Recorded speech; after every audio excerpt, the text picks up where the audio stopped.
Let's go to the Pages section on the left menu. Here we can see all the pages of the site listed out. Drag and drop to reorder pages.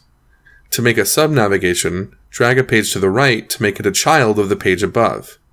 You can undo this by simply dragging the page back to the left. To hide a page in navigation, click the gear icon, hide in navigation, then select the devices you would like to hide this page on. The page will just be hidden, but not deleted. To completely delete a page, select the Delete option from the Gear menu. Please note the home page cannot be deleted or changed to a different page. From the Gear menu, select SEO to add page SEO options, such as title, descriptions, or keywords. To add a new page, click the New Page button at the top of the Pages section. You can choose to add one of our pre-made page templates, link to an external URL, or just create a blank page. We're going to add a pre-made page, so I'll choose a Contact Us page. A new page is created with the widgets I need already added. Now it's ready to add your own info and customize.